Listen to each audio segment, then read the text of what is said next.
My insane marriage story part 2. Yes, I was married to a man after 3 weeks of knowing him. He was about to get shipped out of the country. I was young and in love at 21 and I didn't want him to go. Again, do not do as I do, okay? We had decided that we are going to get hitched and we have to go through all the paperwork processes and figure out how the hell we're going to do it. So we were thinking, like, do we want to just go to the JP? Do we want to have a party with our friends? And then one day, his cousin, Maisie, the one that he lived with and had a mysterious amount of money, during that week, she basically says, like, hey, I'm going to my boyfriend's house. Do you guys want to come by and say hello? And I'm like, I didn't even know this girl had a boyfriend.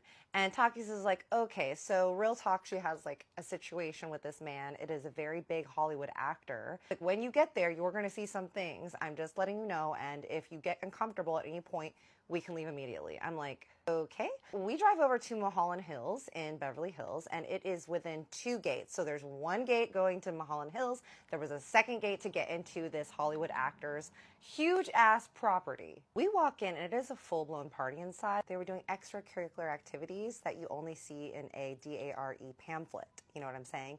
I was shooketh. I had seen a lot of things in my days at that point. Remember my Tijuana story from when I was a teenager? But this was another level because this was people with money in Hollywood with the resources, and this was an older Hollywood actor that was very known for this lifestyle. So we get there, Maisie is there, she's super excited to see us, and she introduces us to the actor. He was wearing an open Tommy Bahama shirt and no undergarments. I was like, wow, hello, sir, nice to meet you. And everyone was wearing these weird bird masks. It was very much giving Rich Timu Eyes Wide Shut vibes. Lights were all very low, and there were just all these crazy lights going on everywhere. In the middle of this insane house was a huge aquarium with sharks in it. I am not joking, y'all. I know I have insane stories. It's because I have lived an insane life, because many things happen to me. I don't know. I just attract that attention and just inject myself into these scenarios because, you know what? We do everything for the lore. But this man had actual sharks. Now, granted, they were small sharks in a round aquarium in the middle of his foyer. There was a private chef, there was a bunch of butlers walking around with party favors, and it was him and a bunch of older dudes and their young girlfriends. We hang out for a little bit. We do not partake in the activities because it was a little heinous and insidious. And we just kind of say hello, we meet around, and then we were like, we got to get out of here because this is a little bit too dingy for us. So we leave, and I was like, do we need to take her with us? Is she okay? And Takis was like, I promise you she's totally fine. I'm like, okay. Oh, and also Destiny was there. Yes, the one that put dog shit in my bag. She was also there. Surprise, surprise, as one of the young girlfriends. I was like, oh my God, okay, we got to get out of here. We're leaving, and the old Hollywood actor was like, hey, do you guys want to take some goodies with you? And I was like, absolutely not. Even though you're super rich, I do not trust anything you're trying to give me. So we left, and we went and saw a movie. We went to the Grove and saw a movie, and I need to scrub that experience out of my brain because I was witness to some things that you just can't unsee. Cut to one night we're at the Abbey and we're having a good time and partying. This was probably a couple days after that incident happened. And Maisie pulls me aside and she's like, hey, so old Hollywood actor really, really liked you guys and thought you were a really cute couple. And I told him about how you guys need to get married. And he suggested that we go to Vegas and that we take his private jet. I'm like, pardon my fucking pardon? And Takis is like, hell yeah. He's like so down to clown. I'm like, I'm confused. This man that met us once said that we can take his private jet to Vegas. And she was like, yeah, and he'll pay for everything. He'll get us a suite at the Wynn and just make sure that everything is taken care of. It'll be a great time. And he wants to do this as a wedding gift to you guys. You know, he really cares and loves me. And he knows that you guys are important to me. So he really wants to do this. I'm like, okay, bet. Like, I ain't gonna say no to that, right? Now, Maisie spent money like it was Monopoly money. The woman was getting DoorDash, really expensive alcohol delivered. She was always shopping, getting designer goods. And then her mom ended up coming into town a couple days before we were gonna go to Vegas because her mom was traveling for work and came back in from Greece and was gonna stop in the United States to see her daughter and to see Takis. So I see her mother, and her mom, you know, she has money and obviously gave Maisie whatever she wanted, but the woman wasn't screaming designer goods and millionaire status. So I was like, what's going on here? And I asked Takis, I'm like, is Maisie's income really just from her mother? Because her mom seems like a little bit frugal. And Takis was like, no, her mom does give her money, but like, keep it on the DL actually. Maisie is not just the girlfriend of that Hollywood actor. She's basically in an arrangement with him, and he pays her $25,000 to hang out and vibe with him a month. I'm like, in my brain, I'm trying to do the calculations and the mental math. And again, we know that your girl is not good at math. And I'm like, holy crap. Wow. Okay. cut to 2 days before the weekend starts, and Maisie's like, okay, we're going to get old Hollywood actors private jet this weekend, so we're going to Vegas this weekend, and you guys are getting hitched. And I'm like, oh my God, I haven't even mentally prepared for the fact that I'm going to be this young bride to this man that I'm deeply in love with, that I've only known for 3 weeks, that I barely even know his history, but I am just going with the flow because I have never experienced such fast love before, such a quick pace and intense lifestyle. And if you know anything about the Greeks, they'd be out here romancing y'all, you know? Just felt so loved and taken care of in that situation. I was just going with the flow. The weekend comes, we go to Burbank Airport.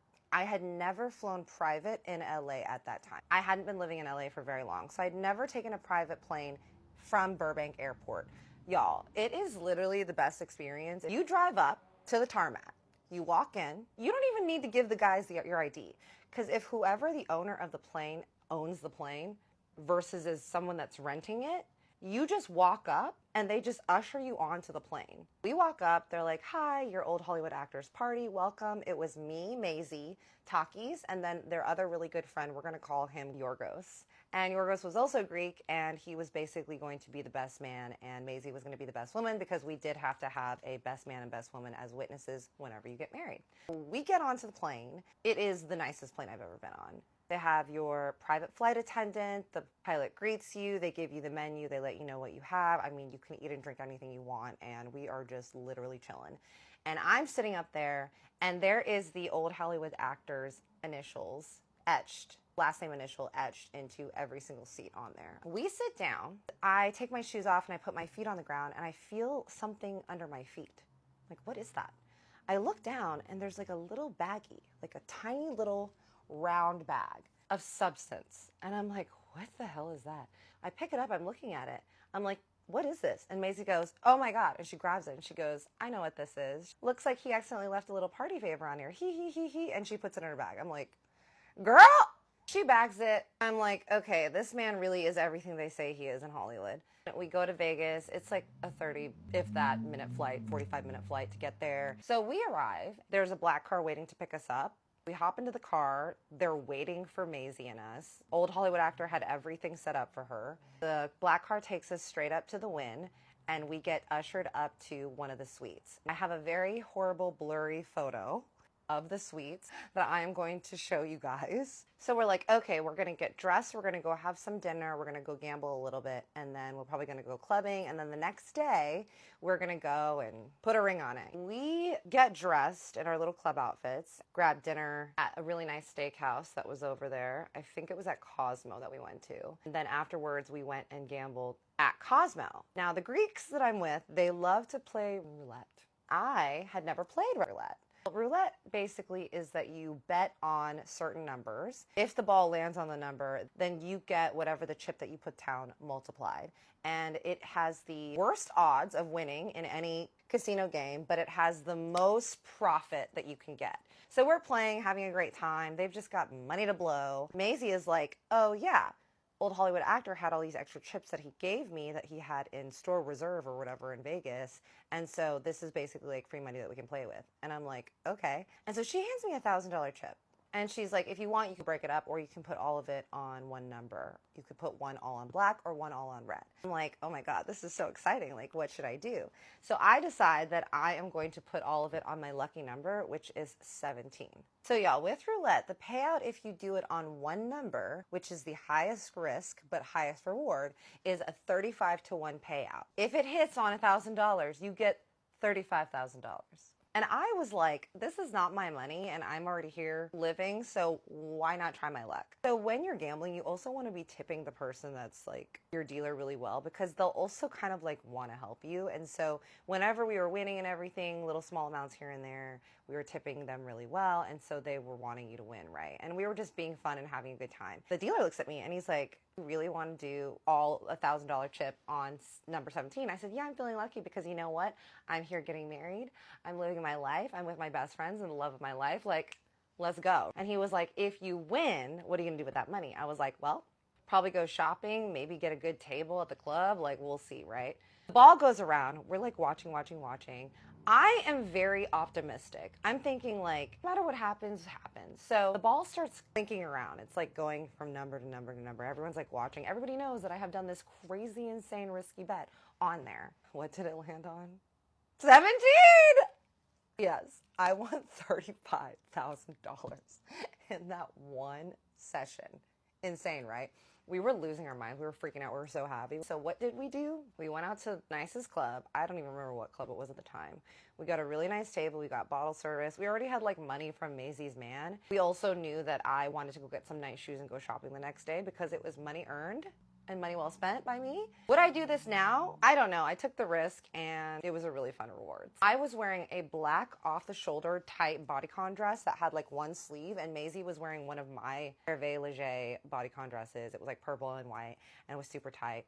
And we go to the club, and afterwards we're all happy and buzzing, and Takis just looks at me and he goes, I think we should go get married right now. And I said, if we're going to get married right now, the only place I want to get married is where Britney Spears got married, and that is the Little White Chapel. So we're like, okay, we're going to roll up to a Little White Wedding Chapel, and if they have room and time to marry us, it's clearly a sign that we should be doing it there, and we're going to do it there. So we roll up in our club dresses. It's like 1 a.m. I don't know. It's freaking late. We roll up, and the man is there, and we're like, can we get married today? And he looks at what we're wearing. We're standing among like actual people in wedding gowns. There was like 3 other couples there in head-to-toe wedding garb. And he's like, yeah, I've got 3 other people in front of you, but can you wait? We're like, yeah. We're waiting, just kind of like laughing and chatting. Finally, it's our turn. In the pews, Maisie and Yorgos are sitting. Am I supposed to walk down the aisle? I don't have flowers. I'm in a freaking black dress. That's a club dress. I'm not really sure what the protocol is here. The lady that works at the front, she's like, okay, yeah, you can like walk down if you want, or you can just already be standing up there with him. I'm like, I'm gonna walk. You know what? It's fine. Like, oh, but I don't have a veil or anything. I mean, I just look like I left the club because I did. And one of the brides who had just gotten married, she's like, you can wear my veil. I'm like, wait, for reals, girl? And she's like, yeah. I'm like, hell yeah. So I put on her little veil. She gives me her flowers. They were white lilies. And I walk down, and Takis is standing there smiling at me. And it is, 1, terrifying because I realized the gravity of the situation. And 2, also hilarious because I was 3 sheets to the wind and just going with the flow. The priest starts saying the vows. He's looking at me, and he's just staring at me because clearly I am wearing inappropriate attire for being in the Little White Chapel. And he's just staring at my legs and just kind of looking at me grossly. He's saying the vows. Gets to the part where he's supposed to say, till death do you part. But he's looking at me and he goes, till sex, death do you part. And we all just start busting out laughing. And Maisie goes, well, I see what's on your mind, dude. That was a very big moment in memory for us because it really added levity to the situation. And I wasn't thinking that it was very serious that I was getting married at 21 and hadn't told my parents or my family or friends. And I just run off to Vegas with this man that I had only known for 3 weeks. The limo pulls up, get in, we're like laughing, and the limo driver's like, where do you want to go? And we all look at each other and we're like, let's go to this infamous exotic dancing club. The most infamous one there, which I'm sure you can guess which it is. Yes, we're going to celebrate because we just got married. We're going there. And he's like, all right, bet, let's do it. He starts driving to take us off. We're drinking champagne in the back of the limo. We're buzzing. And I will never forget the most sobering thought I had in that moment in the back of that limo. I was just like, I've changed my entire life. But you know what? I love this man. I'm in love. And like, let's go. Next part, guys, is the after party, where I got into a bit of an altercation at the Exotic Dancing Club, and that will be the next part.